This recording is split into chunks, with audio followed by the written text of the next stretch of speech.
when she gave her life to Jesus, alcohol didn't just go away.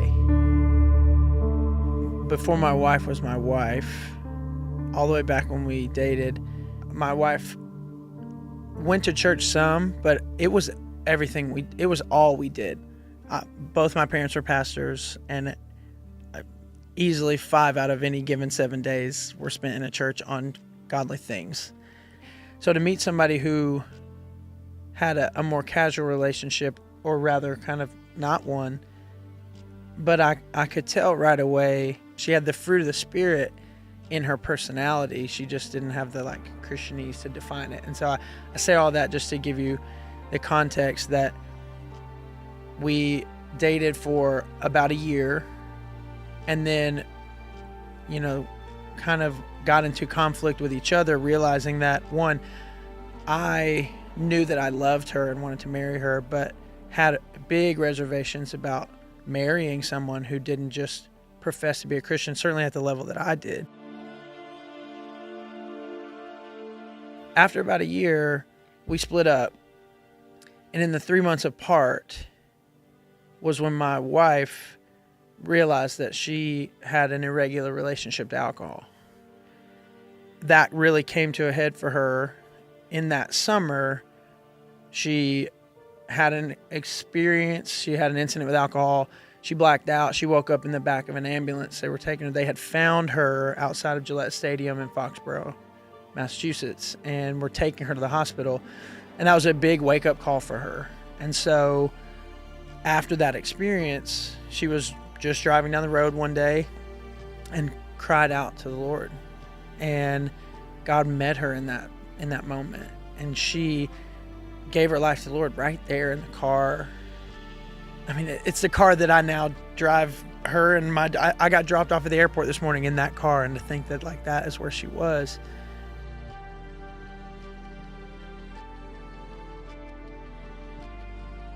And I hadn't seen her, spoken to her in 3 months. I didn't know that she was going to be there. And she walked in, and I had, in Rupp Arena in Lexington, Kentucky, there's about 15,000 seats. I bought a ticket to go in to watch a basketball game, and in she walks, and she had the ticketed seat next to mine. I was seat 24. She was seat 25. And I could have melted into a puddle, and I could not have disappeared fast enough, because I'm thinking, oh my gosh, here's this person we split up on not good terms. And then she walks and she says, I think we need to talk. And I was like, no, I was not a good boyfriend or husband. I don't want to talk to you. You're right. Whatever you have to say, you're right. And we talk, and she tells me a story about how God's changed her life. And in October of this year will be my wife's 4th year of sobriety.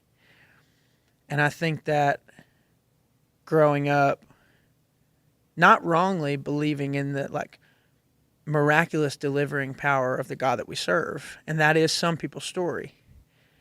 But for us, when she gave her life to Jesus, alcohol didn't just go away.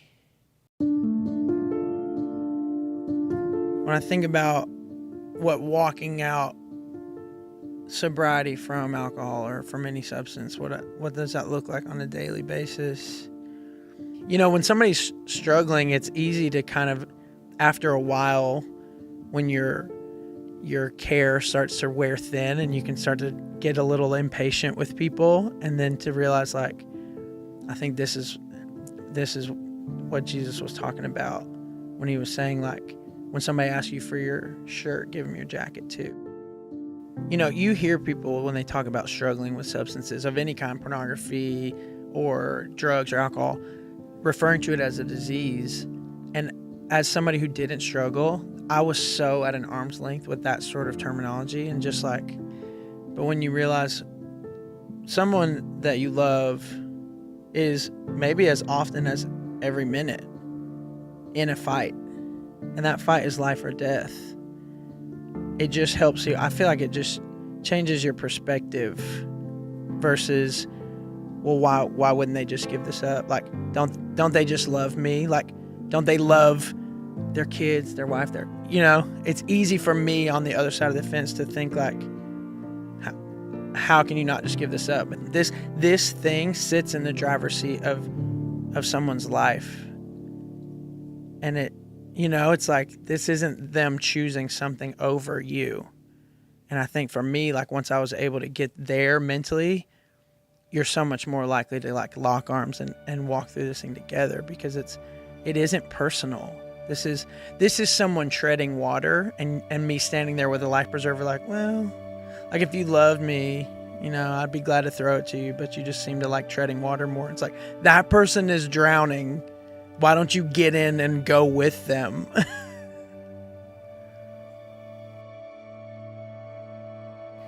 There's a whole nother video that we can make about my personal struggles, because the thing that was sitting in the driver's seat of my life was me.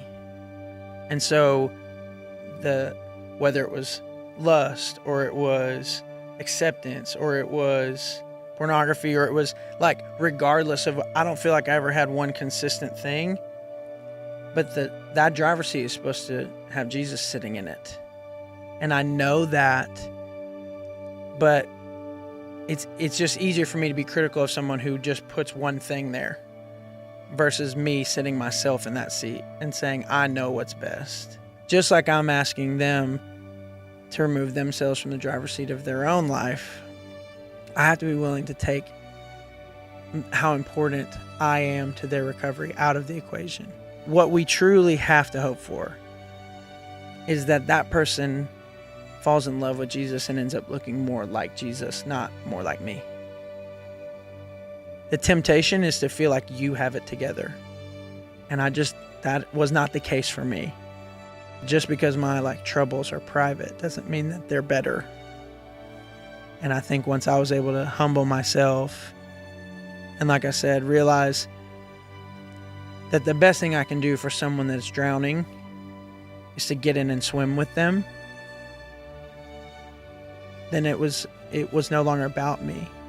Their recovery was not about me. And that was kind of when the switch flipped.